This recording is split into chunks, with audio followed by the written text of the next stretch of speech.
me welcome our living treasure, Dr. Sam Vaughn.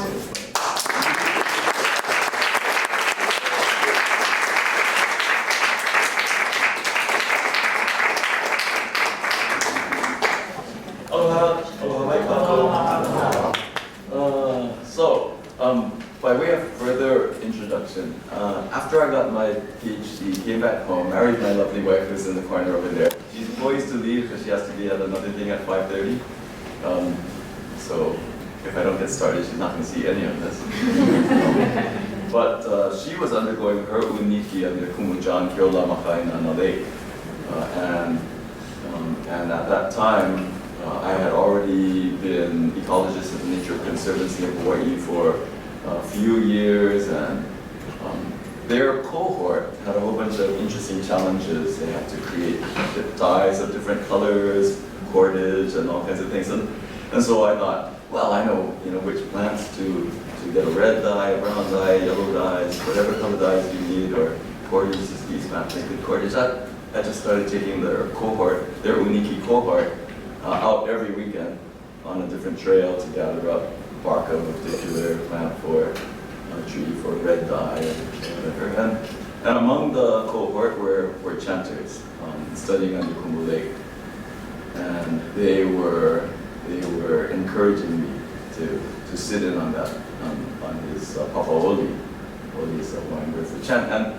And so I said, oh, okay, why not? I called up Kumu Lake, asked him if it was okay for me to sit in. He said, of course it is. And when I sat in on that first class, they were running over a 75-line kepa kepa. If you know what that is, kepa kepa is where you take a deep breath and you rattle off the lines as rapidly as you can. The winner of this year's Mary Monarch, Miss Olahahula, remember her kepa kepa chant? That's the style. So they were in the middle of learning a 75-line kepa kepa, and I thought, what have I gotten myself into? But at the same time, it was like, okay, so this is not just a superficial course in Oli. This is going to be diving deep into Oli.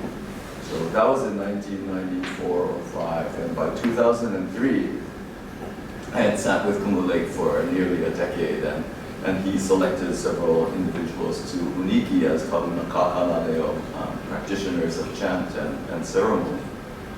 So once that uniki occurred, the Nature Conservancy, always cognizant of what skills their employees have, changed my job title. I had been Director of Science at the Nature Conservancy at the time, but then it was time now to bring someone else in as Director of Science, and I turned into Senior Scientist and Cultural Advisor, which was a wonderful thing because I tell people, it means I get to tell everyone at the Conservancy what to do without having to supervise anybody. It's like ideal. I highly recommend it. Okay. So, you notice that this is the title, no mention of Ka Ōhi'a death at all, and so you're not going to get any Ka Ōhi'a death in this. I think you've had enough of that probably.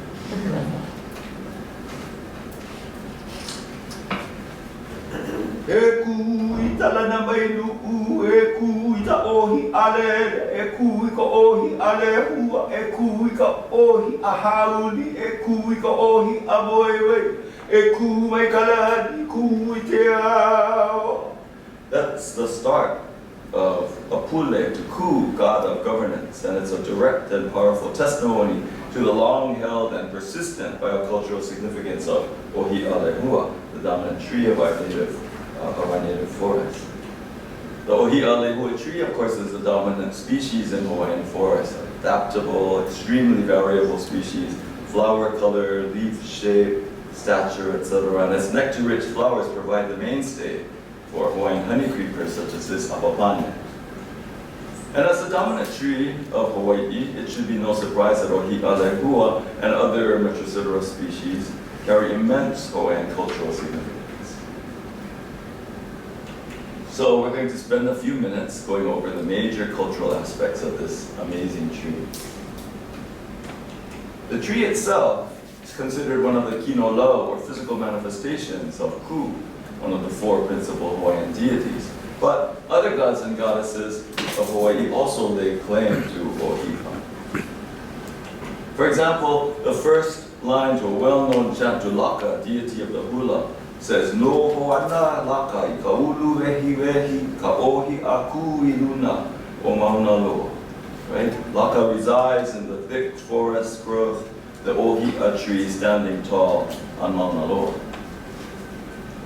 And as one of the primary kino lau of Laka, the foliage and blossoms of lehua are appropriate offering on the kuaku halau, the shrine for the traditional school of hula. The wood of the Ōhi'a lehua is incorporated into some of the most sacred structures of the heiau, the temples of governance, called luakini. For example, the ki'iakua, the god figures of Ku, were sometimes carved from Ōhi'a, and they possessed such high mana that it required a human sacrifice to remove an Ōhi'a from the forest if it was destined to become the likeness of Ku. It was the preferred wood for the lele, the offering platform, and the anu'u, the oracle tower.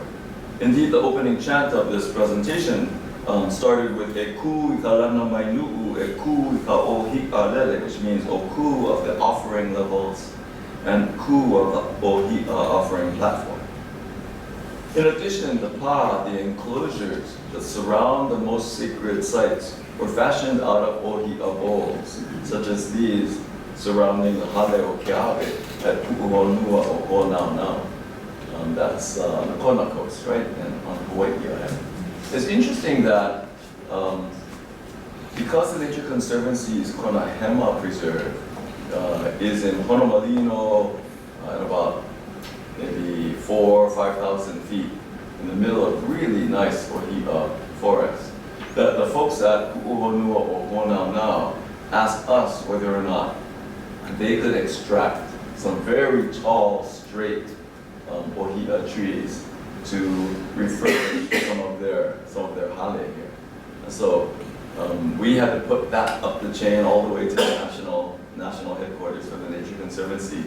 But because it was a appropriate cultural use of a native tree species, it got the green light, and so we were able to go up and with proper ceremony take those trees down. And so now trees from the Conservancy's preserve are incorporated in some of the structures in the halau of Pu'uhonua o Ho'onaunau. So next time you go there, when you look at the canoe shed and look at the Ōhi'a main posts of that, those came from the forests above, as they should. The red flowers of the Ōhi'a tree are called lehua, and beyond the meaning of lehua as the blossom of the Ōhi'a tree, the word lehua carries many significant meanings. The crimson red of lehua is symbolic of the blood of warfare, and the first warrior to fall in battle is called a lehua. The red, orange, and yellow of lehua blossoms all serve as fiery symbols of Pele, the goddess of volcanic fire. And it's no accident that Ōhi'a lehua is the first tree on lava flows and predominant in young lava substrates. Ōhi'a lehua is the signature flower for the island of Hawaii, largely for this reason. To be referred to as lehua is to be acknowledged as a paramount expert in your field of skill. It's also a term that refers to abundance. So, te helela ka papa'aina I ke ali'ia lehua is olelo no eao that you'll find in Kukui's book. And it means the feast table of the chief was richly laden. So when you hear the word lehua, if you're reading it in the Hawaiian language newspapers, you have to be cognizant of whether or not you're talking about lehua the blossom, lehua the expert, or lehua as an adjective describing abundance. Someone in Hanaho magazine is doing an article on Telepaio, and she was asking me for help because she decided to do a quick search through the Hawaiian language newspapers that are online, and she put in Telepaio as her search term and came up with a whole bunch of different articles in which Telepaio appeared. And she found some really cool things. She found some of some of the calls of Elepaio. There was a discussion on how many birds have names that match their call, and Elepaio, of course, is one of those. But she also found one that said, and she says, I don't read Hawaiian, and so, I don't know what this particular article is, maybe you can help me with it. And so I was looking at it, and it made me laugh, and I had to email her back, because Elepaio is also a name of a taro variety. And so I was looking at that article and said, oh, here you have Elepaio. You found like 14 different articles on your first search, and half of them, in fact more than half of them, were dealing with Elepaio, the taro variety, rather than Elepaio the bird. So, but she did look up. She had some good Elepaio stories to add. So the role that lehua blossoms play as the mainstay of Hawaiian honeycreepers and other nectariferous birds was not ignored. It's telling that some of the names of color morphs of lehua are bird related. The lehua apane, for example, echoes the apopane and refers to bright red blossoms. The lehua mamo, of course, matches the mamo bird with its bright yellow. The connection of lehua to birds lends the high mana of featherwork to lehua, and the chiefly prestige in turn helps explain why Ōhi'a and lehua is used as a metaphor of courtship, popularity, and high regard. So, he kumu lehua mui mui ai komanu. A lehua tree crowded with birds. It's like an attractive person crowded by their admirers. That the Ōhi'a is such a stalwart of the wawakua, the forested realm of the gods, and such a strong and upright form is not only reflected materially in the erection of major structures of Hawaiian life, from heiau to households, but this symbol of strength and unfailing presence extends to politics and governance. The po'ukana is the main support post of a traditional Hawaiian structure, and there are two of them at each end, and they support the ridge post. One line out of a chant for proper leadership says,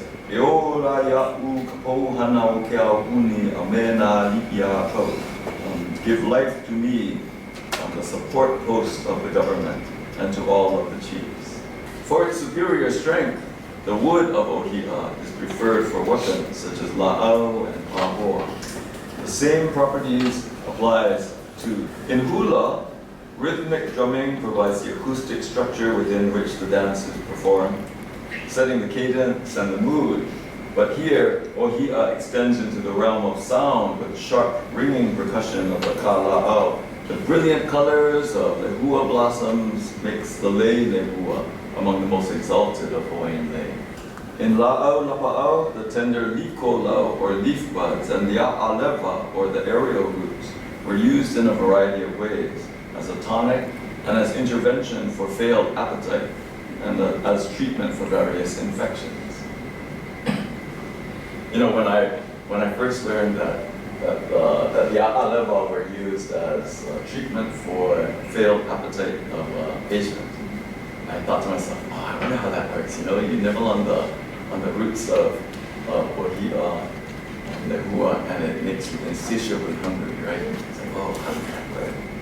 So the next time that I was hiking in the forest, and there was some beautiful red a'alewa of the Ōhi'a, I took a little tip of one, and then I put it into my mouth, and I started nibbling on it, and immediately this bitter astringency spread over your entire tongue. So you're there going, and water didn't help. And it was like, so I would see your patient would say, like, give me some poi, or something like this. So therein lies the behavioral change is what you want to affect.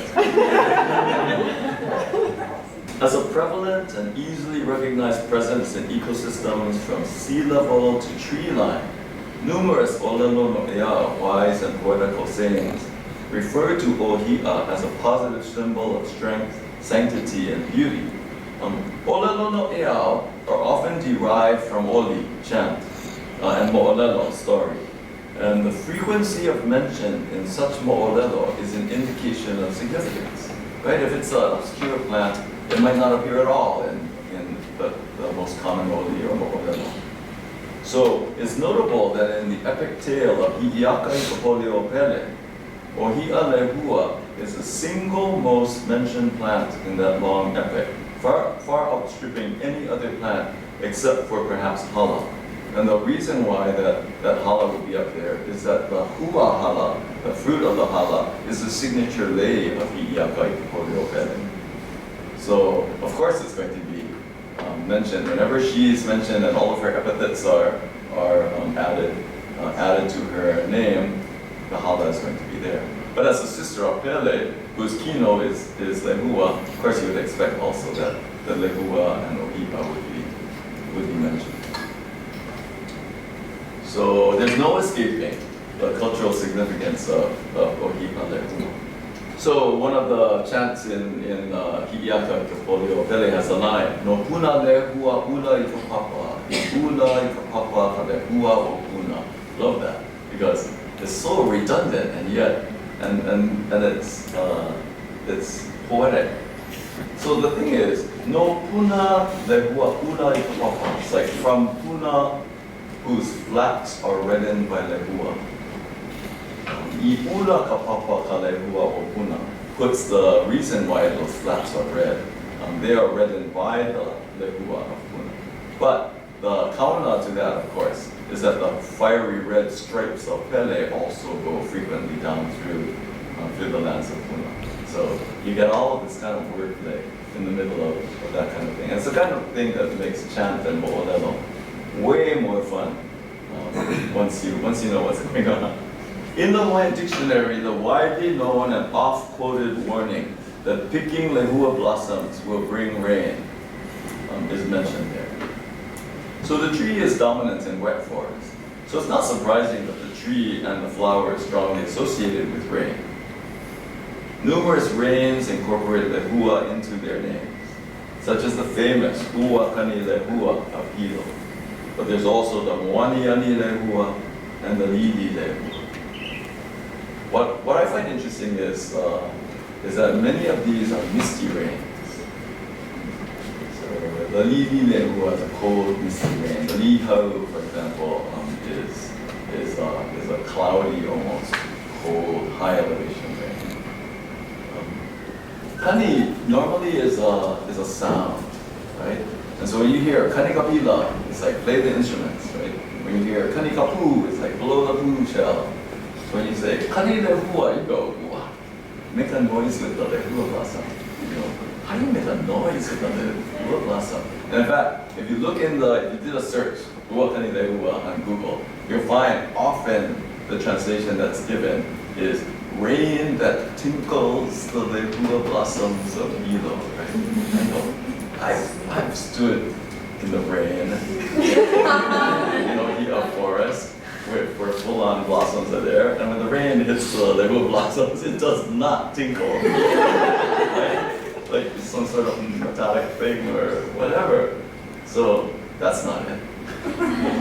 If you look up kani, and I recommend all of you do that. If you look up kani in vehevehe.org, you can even do that on your phone. If you look up kani, you'll find kani meaning one is indeed to make a noise. But like around meaning 3 or 4 is to satisfy an urge, and it's a particularly thirst. Okay? So la'ua kani lehua is the rain that quenches the thirst of the lehua blossoms. Which is great. It's a wonderful name. It rains a lot in Hilo, and those lehua blossoms are seldom thirsty.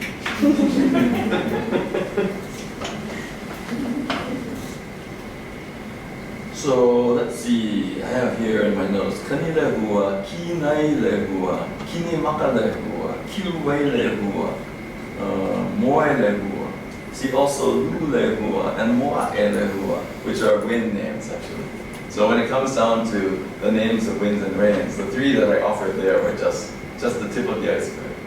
Wetter districts such as Hilo and Puna on the island of Hawaii strongly identify with the tree and the lehua blossom and the wet Ōhi'a forests. So the wet Ōhi'a forests of Kohala have been called Ka Ōhi'a, the forests that gather water.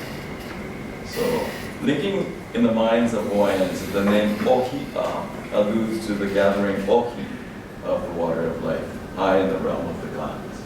So all of these primary cultural underpinnings make Ōhi'a lehua perhaps the single most culturally significant tree in Hawaii. This cannot be ignored when considering the value of Ōhi'a as an element of essential conservation value, wherever it goes. And essentially, that's all I had to say, and we can open it up to discussion.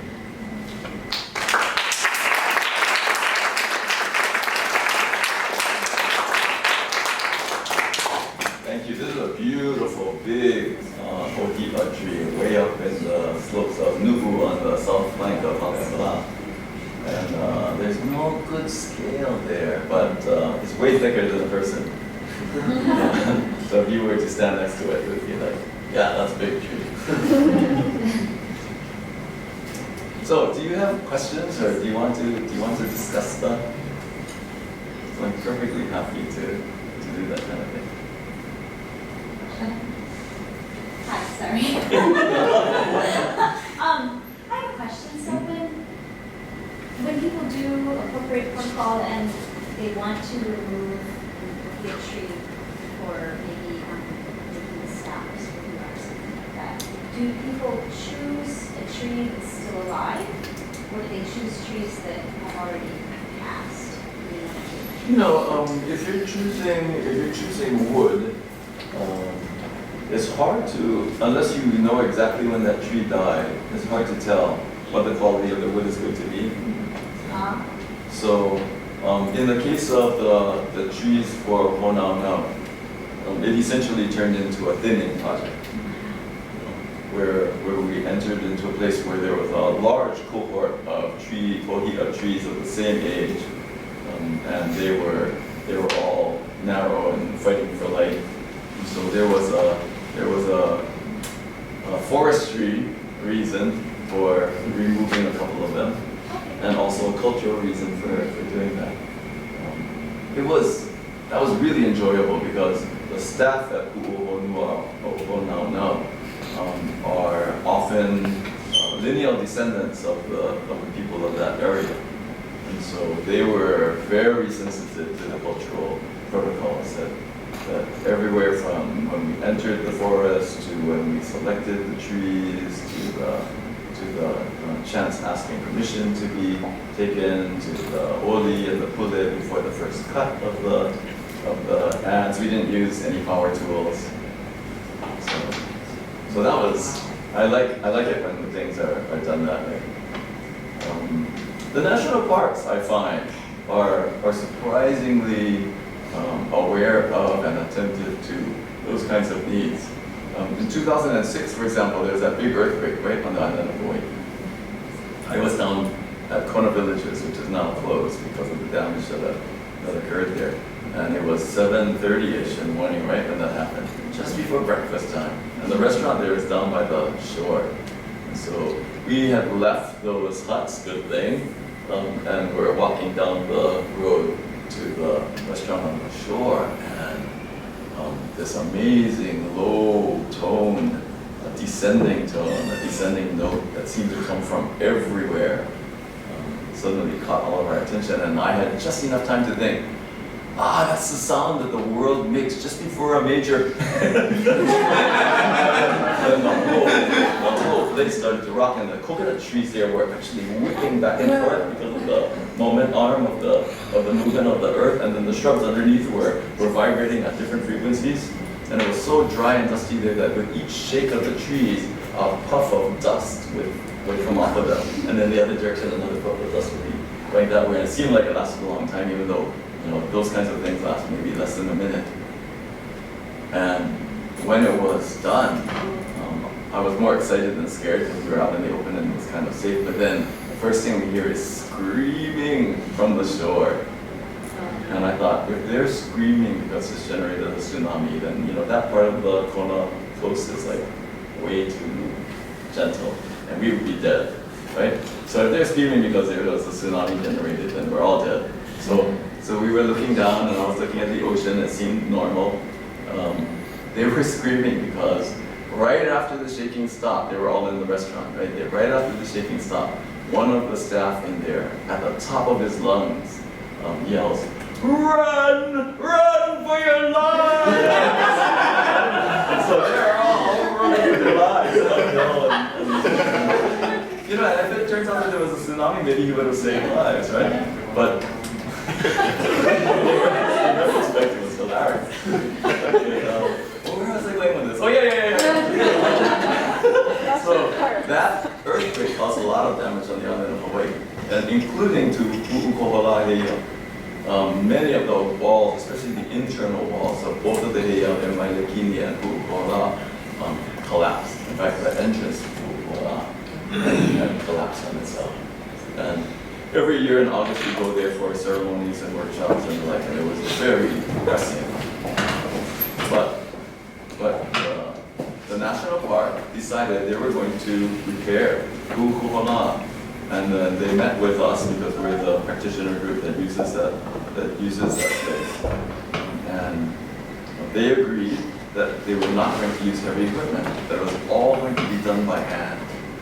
And so they called Uncle Francis Sinensi, who's been making those hale right on this island. He did that Lion Arboretum and various other places. And he's also a master drywall, dry stack wall builder.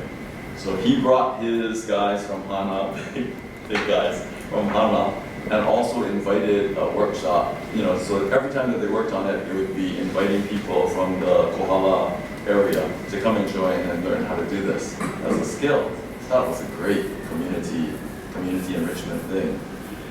But we also met with the National Park Service and said, the physical work is half of the thing. These are sacred sites, and during the physical work, continual pule needs to be given. And so they actually paid for us, small groups of us, to be there to provide continual pule for safety and for continuity and for strength and for the like. And even the first day that they decided to try to open the entranceway, just enough to get in to assess what was going on inside. And when the pule began, it was almost miraculous to see, because they had a variety of folks there, some really strong guys and some not so, some kind of old folks, like the father of the superintendent there, Papa Ka Ōhi'a, white-haired Hawaiian gentleman. And you could tell he was strong when he was younger, but you know, he was getting pretty frail. But he was right in there and taking these big rocks and moving around. And he said afterwards that when the pule started, when the oli started to be heard, the rocks were like nothing, that they could just move them around. So it was just an amazing thing. That was really enriching. And then afterwards, we got a little signed certificate from Obama thanking us for it. And the National Park had to create a position for the chanters, and it was called Cultural Safety Monitor. So we were the Cultural Safety Monitor. I was the Cultural Safety Monitor 5, and then I was Cultural Safety Monitor 3. But it was amazing how surprisingly agile the National Park was in reconciling these cultural needs and actually putting it within their system and making it happen. So I was very pleased with that. And so Honolulu was the same way. When they wanted their post, it wasn't go up with the chainsaws, take what you like, and then go. Like every step of the way, we blessed the whole crew that was there, made sure they were okay before and after. I had a different person go down to when they erected the hale, because I couldn't be there at the time. But that kind of stuff is good.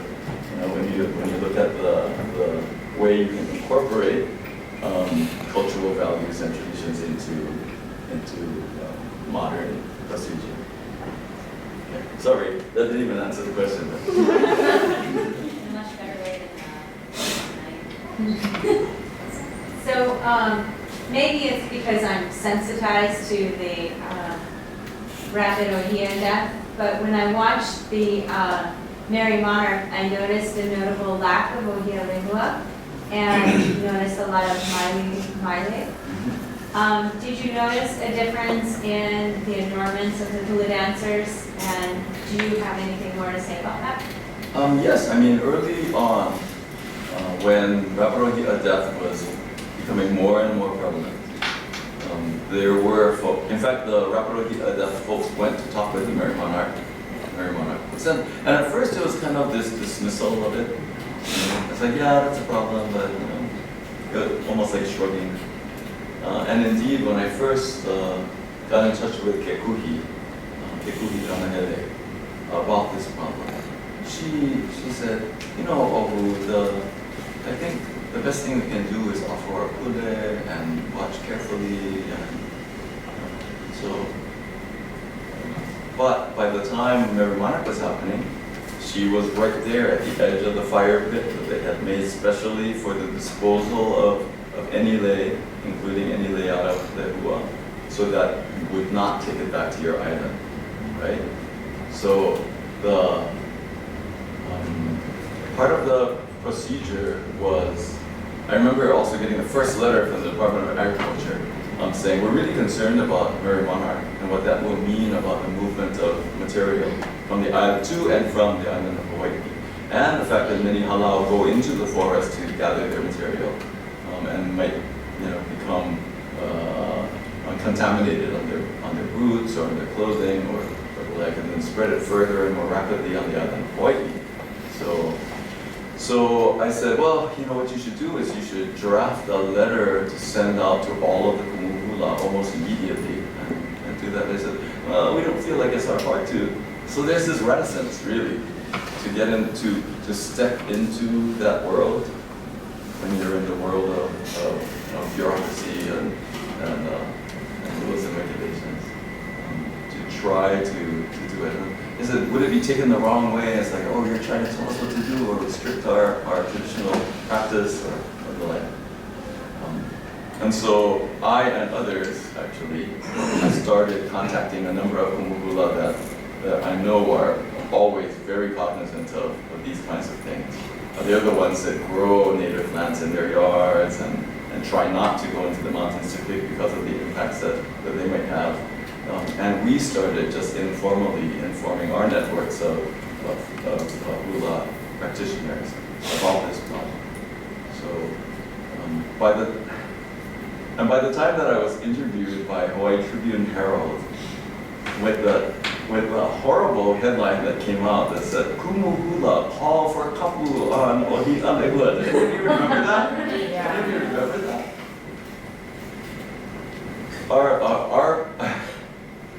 Our poor community outreach staff were getting calls from the Mary Monarch folks saying, your senior scientist and cultural advisor is like calling for a couple of Ohi'a lehua. He doesn't have the right to do that, or not anywhere in that article is there any inkling of that. And neither did the person who interviewed me have anything to do with that.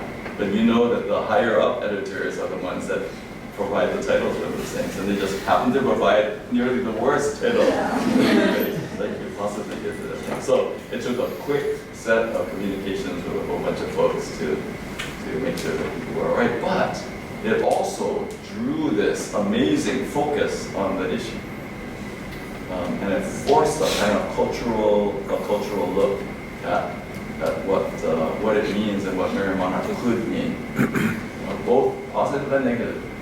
If Mary Monarch just happened as it usually did, in the worst case scenario is that soon after Mary Monarch we would see rapid Ohi'a death on all of the islands, right?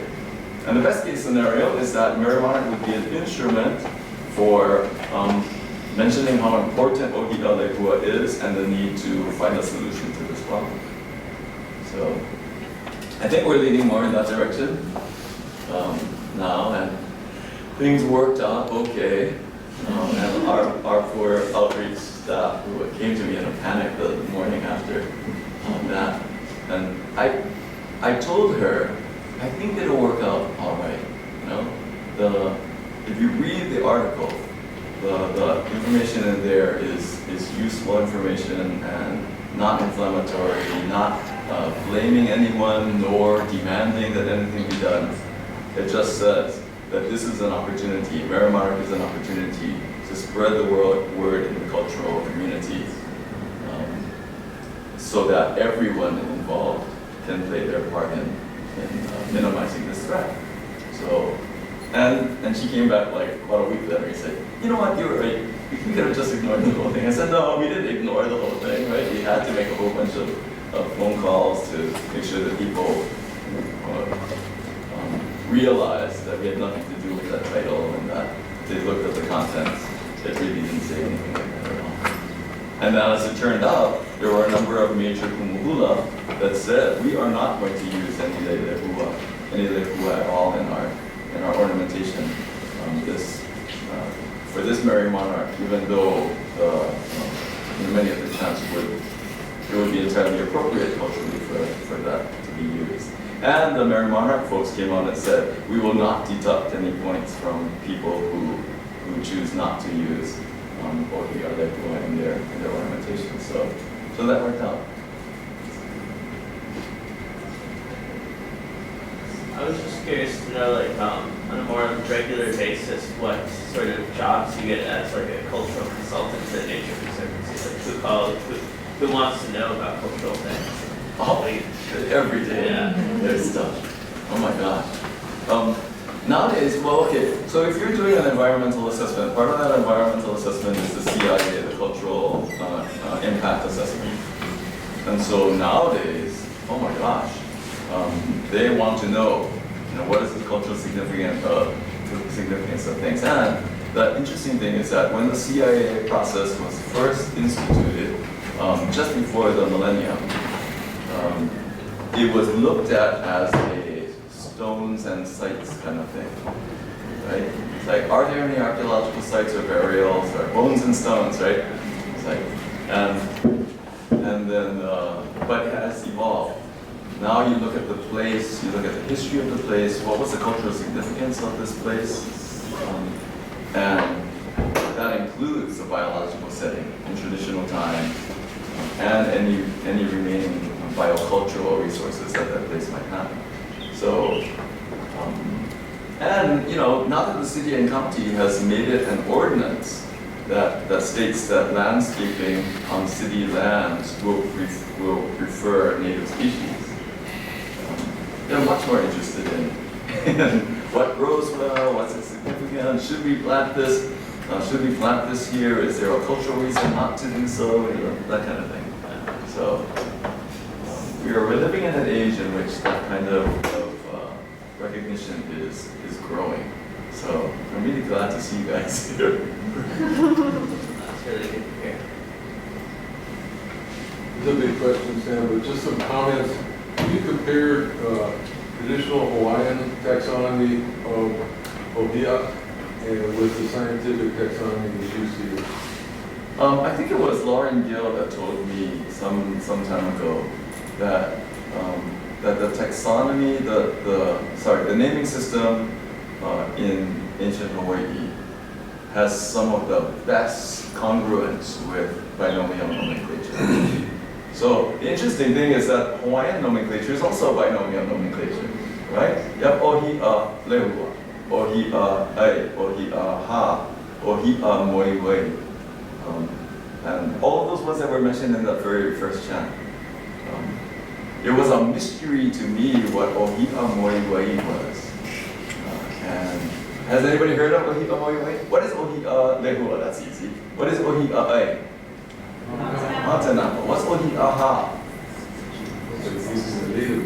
Yeah, it's a syzygium, Sanosensis. It has a little fruit that's pretty much like a tiny tart mountain apple. But I was noticing the name Ōhi'a moiwai, and I said, what the heck is that? And all I knew was that chant was a chant from the island of Hawaii. So I said, okay, if it's going to be some sort of Metrosideros form, maybe if we're lucky, it'll be a Metrosideros that's found commonly on the island of Hawaii. And so it was an amazing thing when I think it was 2 conservation conferences ago, someone wrote up a focus paper on Metrosideros, I want to say, Nualai,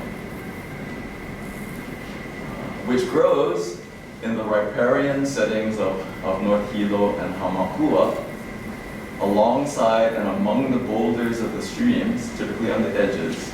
And anytime that there are huge flood events, the stems of the branches of this form of Ōhi'a are flexible and are pressed onto the flat of the riverbed, and the storm waters rush over them.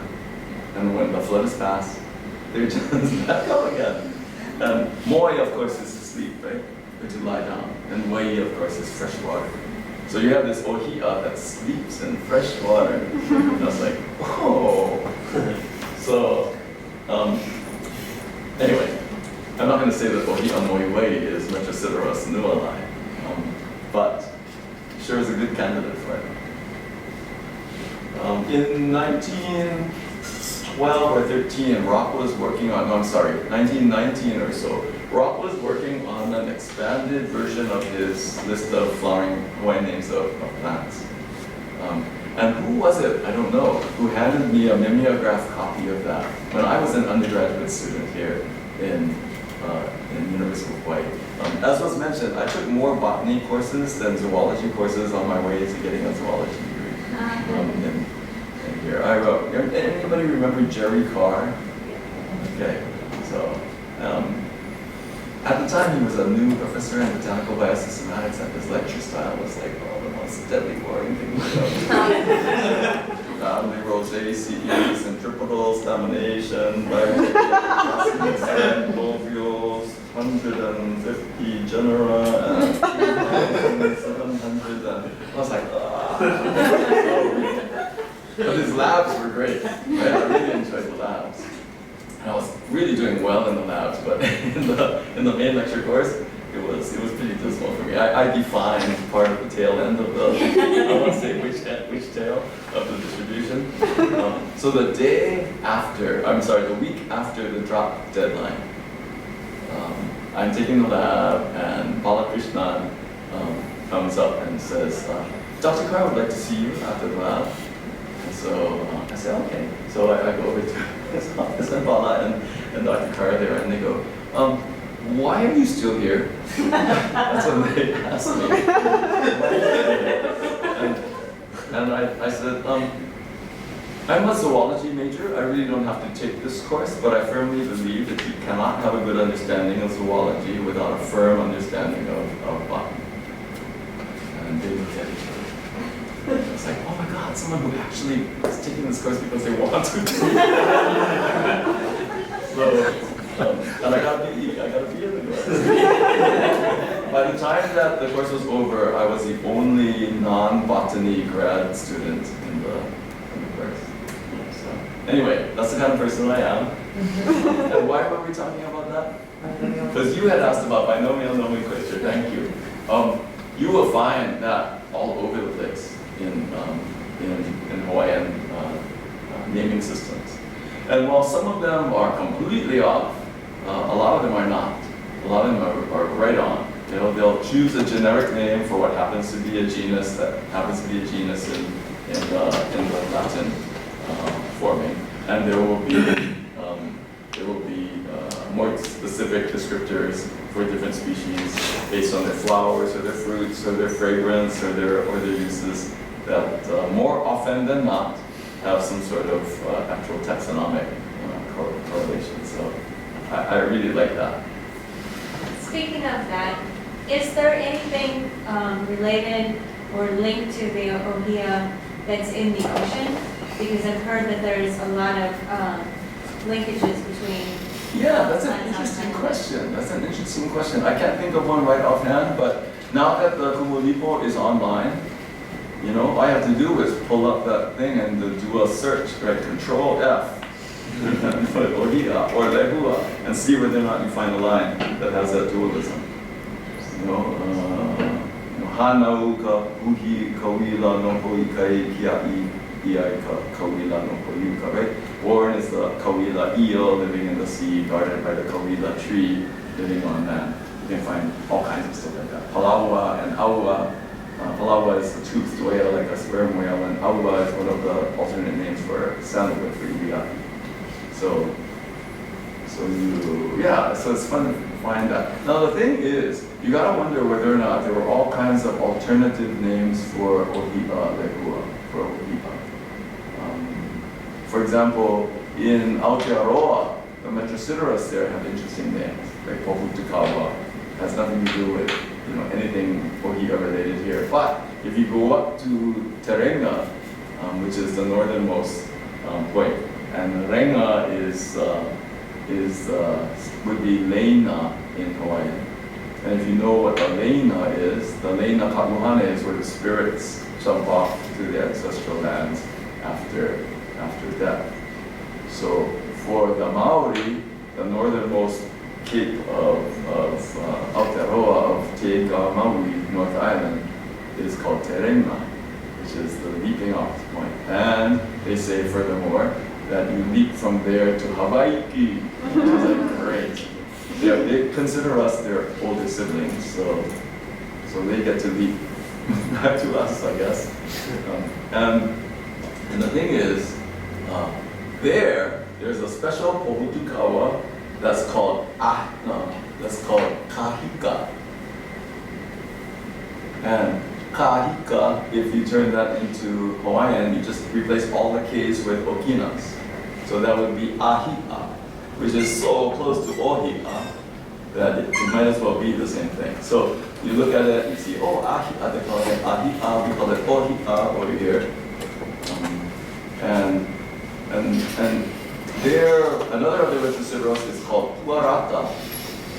And Pua is a flower, and Rata turns into Laka. So it's Laka's flower, and Laka, as we saw, Ohi'a is Laka's flower. So that kind of connection suggests that when you're looking through Hawaiian language sources, especially in the Odi, which you often use non-direct references to things, you may very well find that there are alternative names for Ohi'a lehua that would refer to Laka, or refer to Bele, or refer to other of those kinds of things. And so the exploration of that, people just have not had a chance to dive into it. But the more you look, the more you find things like Ohi'a Moiwai and the like. So, what question led to that? Is the same one? Linking to the ocean. Oh, linking to the ocean. Okay. And so, if you're going to go through the dualism, you're going to find several that have no known referent. They'll say plant, no data, or fish, no data, or bird, no data. They don't know what kind of bird it was. The fact that they know that it's a bird at all is sometimes questionable to me. So among these names that have no attribute to a known plant, you have also all of those to deal with. We need time machine research. I had a question in regards to maybe something you may not be able to comment on, but that's the health of the Ohi'a forest here in Oahu that are out of the bounds of the Nature Conservancy, say like up here, Ohi'a. Yeah, oh my gosh. Ka Ōhi'a, you mean? So Ka Ōhi'a is a name for what is now called Tantalus, right? And if you've been up there, there's way more Ohe, way more bamboo there than Ohi'a. But I love that little native forest restoration site that's on the other side of the thing. You can stand there and actually feel, look up to the summits of the mountains and ignore Ka Ōhi'a and Kailua and just feel like you're 400, 500 years back in time. So the health is, all of our native forests are in various worlds of hurt, either from diseases or from competition with non-native species, or having their seeds eaten by rats, or being rooted up by pigs, or browsed by goats, or the like. And it's only in those areas where you can deal with some of those threats. And dealing with biological threats is such a difficult thing because they ignore political boundaries, but human beings cannot ignore political boundaries often. So you can cherry up your reserve all the way to the boundary, and unless you have an agreement with the landowner on the other side, there could be continual strawberry guava or whatever coming in from that side. That's what makes the watershed partnership such an amazing thing, right? Where you can choose an upper area and it's got 7 different landowners and they've all agreed to a management plan, and the fences don't go where the boundaries of the lands are, but they go where the fences need to go. That gives you hope for a landscape scale improvement of viability of native, not only Ōhi'a forests, but all of our other 200 different vegetation types in the Hawaiian Islands. One of my first jobs when I came on as ecologist with the Nature Conservancy was to help refine the vegetation classification for the archipelago. And that was the best. I was going to all islands, and each time I came across a new association of plants, coastal, lowland, dry, wet, alpine, all the way down to sea level, it was a matter of describing them. And then we had an advisory group of prevalent vegetation ecologists of the time. I remember like Charlie Lamoureux was on that thing, and Lonnie Stemmerman, Jim Jacoby, Tito Murakamwa, all those folks, and we would sit together and look at this classification system and just whack at it until it was good. So for a while it was the vegetation standard for the U.S. In their national vegetation classification. It was there, but now they've changed the basis of that classification. So we need to adjust, and it's, you know, I probably won't do that. Somebody else can deal with that. Was that? Did that get to the question? Yeah. So how are our forests? I think that on Oahu you can get to some remarkably beautiful places. You know, I still love the way Pomoho Trail looks all the way up to the summit. You get to those areas where the canopy is just wonderful, and when they bloom and it's like red and orange and yellow, it feels like Molokai almost in that way. But there are other places where it's quite clear. You can see the snags of trees, and you can see the understory completely dominated by strawberry guava and the like. So we really do need to come up with some tools for the intractable pests that we've got. And for the birds, of course, to deal with avian malaria, we need to completely remove mosquitoes from the Hawaiian Islands. And there is a group that's working on that. Which is kind of cool. Who is working on that? I can't say. But I will say that, have you heard of Google X? Yeah. So it's their kind of crazy, we do crazy things group. They're involved in this. So they said, I was meeting with one of the vice presidents of Google, one that invented Chrome, I think. And he was saying, you know, the Gates Foundation, they deal with like human health and the like. So we want to find a different niche. And so we were exploring about the whole ecological and environmental health niche for them. And they're kind of interested in that. Okay. So we'll see whether or not they turn into like the big funder and innovator for that kind of work. But they're not the ones leading that thing. It's a much more dark and horrifying.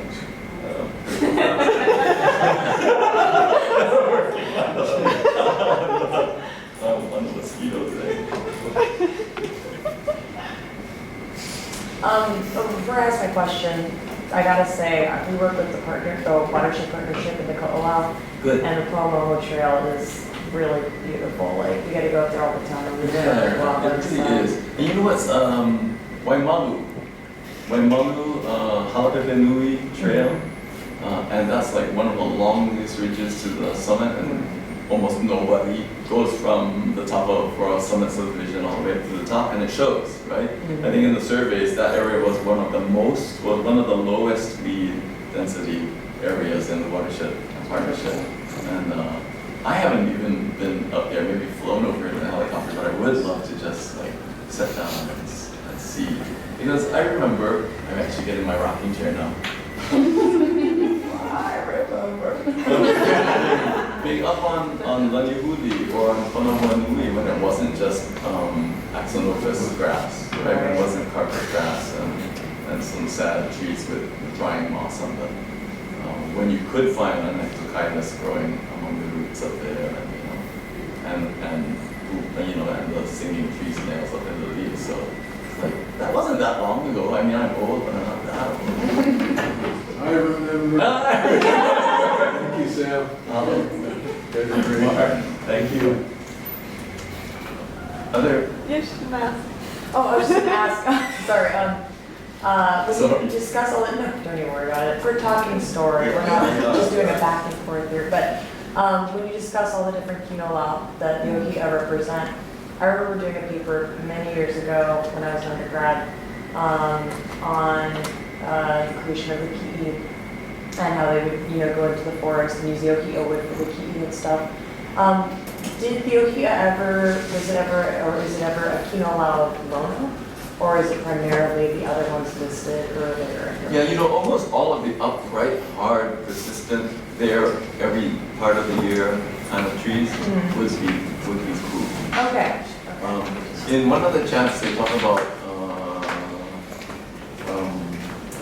ulu ka me Manoa, ulu Ōhi'a laukoa me Ka Ōhi'a. And so the four are there, right? Ane Manoa, Ōhi'a laukoa would be ku, and Ie gets to be Lono. So, and the difference, of course, between the two is that Ie cannot stand by itself. So, and during December, the time of Lono, the Ie is in full fruit and flower, and so you have that association. It turns out that seasonal, when things are at their seasonal peak, and during the time of Lono, it's likely they're going to be quinoa. Okay, good to know. So seabirds that fly in, the moli, the shearwaters, and that's why they're hanging from the Makahi'i staff. Right. Because they were there in the millions in those days. Is there any special uses or stories about the various colors of the Ōhi'a blossoms? Good question. You really don't hear that much about it. When you do hear about lehua, it's usually ula. And I think it's because ula was a really important color, right? Red is a really important color. Even an ahu ula, even Kamehameha's ahu ula has pure yellow. If you look at it, interspersed here and there are red feathers of the E. Because you cannot, what's her name? Oh my gosh, she's so amazing. Rubelite Kavena Johnson said, you cannot call it an ahu ula if it does not have ula in it, right? And so that's really interesting that an ahu ula is so important, kabukura in Maori, right? That you have to have the red. And so when you when you have a lehua in the stories, because ula is so important, it's going to be a red lehua. No doubt the others were also beautiful and probably mixed in, but they never focus on them, right? They always talk about the ula, the lehua. Like that phrase about puna. Granted, in Puna, almost all of the lehua trees are red. So, were there any other questions? Well, terrific. Thank you so much for joining us tonight. My pleasure.